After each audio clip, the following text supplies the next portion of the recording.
Hello and welcome to another Head2Head, and good morning, Keith Sutherland. Good morning, Dennis. Keith, the Kangaroo Flat Leisure Centre, still a bit of a bone fight going on there, despite the council's decision in relation to the 50-metre pool. Yeah, I think everyone's happy with the 50-metre pool. There's been no argument about that at all. There's certainly been a lot of flack over knocking over the leisure centre. The more of the public that I talk to are really disgusted with that decision. No options, but to knock it over. So I think it's a disappointing result. Great for Kangaroo Flat, great for Bendigo to have the new pool. But at the end of the day, I think that's a stupid decision. So we've got to move on, I know, but I'm not happy, and I know a lot of the public are not happy. Well, as you said, I guess it will be time to move on now, and that's tending to be what council has to do. I guess there are plenty of other things to keep them busy. The other one this week, Keith, was the impact of Greece's financial crisis over there. And as we speak, it's still unravelling over there, or ravelling, one or the other. I'm not sure which way it's all going to go at the moment. But it gets me that the share market here has been impacted to the extent that it has been, with a huge wipeout. The impact on super. I mean, it frustrates me to think that all year you're quoted that, yes, okay, you've got a conservative mix of investments in the share market, and then 2 days before the end of the financial year, whack. And I would have thought your annual returns are therefore impacted. Am I right or not? Well, you are. It goes on the overall averages, of course, and it will be an impact because pretty much all the gains that this year we've got have been wiped out in the last couple of days. And I sort of anticipated, I'm not trying to be clever, but I anticipated that this was going to happen. They weren't going to get an agreement this time around. So I was lucky enough to sell a quarter of all my bank shares 2 weeks ago. So Warren Buffett, probably. No, I'd like to. I wish I had a portfolio that he'd like to buy. But no, I just anticipated this was going to happen. The silly part about it was that 2 days ago it was disaster, wipeout. America went down 3%, Australia was down 2 and a bit percent, right across the world. But we only have 2% trade with Greece. The rest of the world are really not impacted. It's not so much what's happened now, it's what happens as a consequence of all this. Is it Portugal next? Is it Italy that follows? No one really knows what the contagion effect of it is. So, but coming back to your super question, it certainly does affect it, and disappointing that, as I said, all those returns that you're getting all of a sudden are not there. But at the end of the day, it hasn't been a bad year for super. I was reading it was probably between 7 and 9% increase on your super over the last 12 months. So that's a pretty good investment. And I know you have often mentioned about the 2 and a bit percent if you can put money in the bank account. And that's the sad part about self-managed retirees, because they're very conservative by nature. They do that and put their money in the bank and getting 2% return. If you've got inflation running at 2.5%, 3%, well, you're going backwards. You're going backwards, yeah. And that's very sad for those people. And so you've really got to have a mix of everything in the super, but by and large, the older people don't want to mix. They're scared of the share market. They're scared of investing in real estate. And with good reason when you look at the way it goes up and down. I mean, absolutely. And you take the good with the bad. And I take my hat off to anyone who's brave enough to get in there. They've got to have the funding behind them, of course, to play the market in an aggressive fashion. Good luck to them. But yeah, it's sad with the bulk of the people who, as you say, are quite conservative with their money and don't want a high-risk investment. I came up with, and I should preface my next comment by saying this first, I flunked maths at school, okay? So Wayne Swan wasn't in my class, but I don't know, I wouldn't think I'd be too far behind there. Perhaps Joe was in your class then? Joe? No, he was dux of the class. No, not really. But what I was going to put to you is this, Keith. It occurred to me through the week. I mean, we've got I think it's $150 billion a year now being paid out by the government in terms of taxes or taxpayers' money to fund social security in Australia, and a big chunk of that, and a growing chunk of that, is going to go to retirees and pensioners, people on the age pension. And it occurred to me, banks still get the same margin regardless of whether they're paying you 2% on your term deposit or 15%. They're still going to get their 2 or 3% margin. But it seems to me that the losers here are the people who do have anything, even 300,000 or 400,000 invested in super. If the Federal Reserve was to put interest rates into the 8, 9, 10, 12% region, you're going to take an enormous burden off the taxpayer, because most people, the bulk of them, are going to be able to self-fund their own retirement. What they're suggesting, the government's suggesting, and that's why there is discussion. Interesting, this morning it came out as a revelation that there's a hidden paper from the Abbott government that they looked at doing some changes to super. And of course, negative gearing was probably one of those areas that has to be looked at. Ken Henry targeted that some years ago. Labor were too weak to do anything about it. Liberals have said they won't do anything about it, but it's wrong because at the end of the day, there are about $150 billion, I believe, that's going to go in to benefit people on negative gearing, capital gains tax. So real estate is the area that has to be looked at with that negative gearing, because if you're talking that sort of money, by 2017-2019 period, I believe it's going to be about $170 billion to benefits for social services, and the same amount is going to be the benefits that us retirees receive on negative gearing. So something has to give. The Labor Party have at least come out and said, we will do something in our next term of government. The Liberal Party have said no, because 10% of all Australians have got negatively geared property.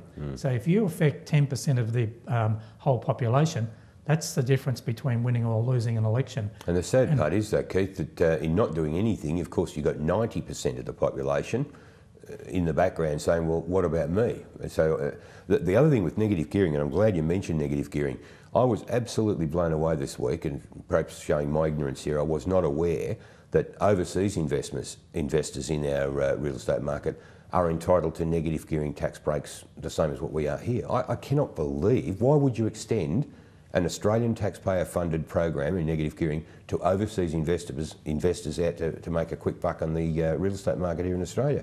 I can see no logic in it whatsoever.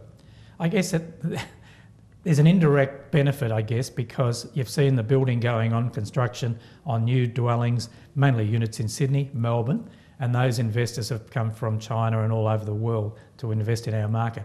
What it does, it creates employment. It does create growth in the retailing area. People are buying furniture, etc., to move into those negatively geared properties, but they can only buy brand new properties, of course.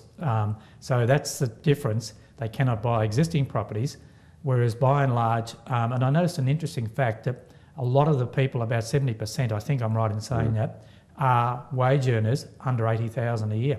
Well, so it's not the big time, the top end of the market, but that's what the people that are investing in the negatively geared market. I'll hit you with a scenario then, Keith, and this is a scenario close to my heart because I know 3 people that fit into this category straight away. And straight away I'm looking at young people in their 20s, late 20s and even early 30s, love to buy a home, fall into that wage category you're talking about. Throw them into an auction, whether it's here in Bendigo or in Melbourne or anywhere else in Australia at the moment, but throw them into an auction environment and you've got them standing there with their partner looking to buy a home.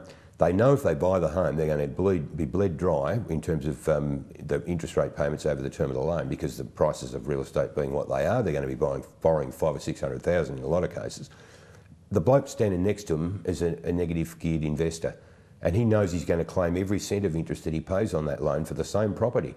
Why wouldn't he be prepared to pay an extra 20, 25, 30, 40, 50,000 for the same house the kid's trying to buy to have a family, when he knows he's going to claim all his interest and the kid's paying it through the nose? It is the most illogical thing in this day and age, when you've got a whole group of young Australians who can't break into the real estate market to have families. They'd buy furniture too, and a lot of other things. And then you put the other bloke on their right as the overseas investor trying to do the same thing for the same reason, to get a tax break. I agree with your sentiments, because I've got a 27-year-old daughter who would love to buy a property, and she's pushed out of the market because she's in Melbourne. She's lucky though to have a dad who's a man of means, I guess, Keith. Oh, that's not the point, Dad. I said she'd love to buy one and I'd love to help her for sure. But the thing is that she's got to be in that position to get a deposit. She's been travelling the world, so you can't have it both ways. You either stay in Australia, get your deposit, or you don't travel. But having said that, at the end of the day, those people, and there has to be a correction. There will be a correction. And I've been saying it for a long time, that Sydney, Melbourne, there's got to be a correction in the market. It was only this morning that they were saying between 2017, 2019 period, you'll see a 4% reduction, which is not a lot. But at the end of the day, there has to be a correction in the marketplace. There has been a correction in Bendigo prices, which people are not talking about. So most people should move to Bendigo because prices are relatively cheap in Bendigo. $325,000 is your average purchase here for a medium-sized house, medium property. So it's a bit why sad. wouldn't you come here? Absolutely, Keith, couldn't agree more, but it's a bit sad to hear that word correction, and I notice a lot of the economists use that too, not being critical of you in this case, but the pundits tend to use that in the financial markets. A correction, it means a hell of a lot of hurt for a lot of young people And again, I know some who are absolutely geared to the max to try and get a loan to get into a property because of the prices there are. You wonder where they're going to sit when one loses their job, or even if they both keep their job and interest rates go up, or there is what you call a correction. It's going to mean a hell of a lot of hurt. It's unfortunate, but I think you've said before, and I would tend to agree, neither political party seems to have the will to go around the people who have those investments and say, well, we're going to change it. Even if it's retrospective, it won't be retrospective, sorry. It should stay. For people who already have investments, not a problem. They've acted entirely appropriately and in a very smart, financial savvy way. I don't have a problem with that, but let's draw a line in the sand and say, all right, stops now, and we're about investing in our young people to help them get into a home at the expense of investors and overseas investors in particular. Yeah, well, that's right, because the negative gearing, I've taken advantage of it over a long period of time because I was a real estate agent. Yeah, good on you. And it's built up a portfolio that I'm very pleased with. But I sympathise with the young people trying to start out there that are competing with investors, because the same amount, ratio of loans as your home buyers as to investors, something's wrong. The system was never like that. It was about 70-30. Now it's 50-50. So it's really bad and it's hard for those people. And you're right about that correction. It's coming. It will affect a lot of young people because they're paying high odds to buy properties now. Absolutely. They're going to have high interest rates that'll come again. We can't stay at this level, and even though the economy is bad. saying get out there and buy. Which is totally wrong. I think we said that at the time when he made those comments. I noticed you on social media this week too, Keith, suggesting that members of the Labor Party in Parliament in Canberra should go through some sort of a boot camp to try and help them behave better in Parliament, so that Speaker Bronwyn Bishop is better placed to be able to liaise with those people in a constructive way. Am I right? That's not quite the way I put it, Dennis. That I put it that the Speaker, Bronwyn Bishop, is the most biased speaker of all time in this country. So the boot camp idea is not that, no? No, she needs the boot camp. In fact, she needs the boot full stop to get rid of her, because how can you have 400 members of Parliament kicked out in the 44th session of Parliament? They's misbehaving, Keith. 393 from the Labor side, 7 from the Coalition side. There's not that imbalance. Doesn't it show what a tight rein Tony Abbott keeps on his members, though? They've grown up with good manners. Don't get me started on Bronwyn Bishop. Our democracy coming from the federal parliament is terrible. Christopher Pyne was in the previous parliament. He was one of the worst, got kicked out all the time. But at the end of the day, now he's seen to be an angel when he's still doing exactly the same things, but Bronny lets him go. Disgrace. And it's terrible for our democracy. Looking on the bright side of life for a moment, Keith, I'm wrapped this weekend. Friday night, we've got a Pink Floyd tribute band coming to Bendigo, all the way from South Australia. I'm a Pink Floyd tragic. I absolutely love the old Dave Gilmour sound and the whole Floyd sound.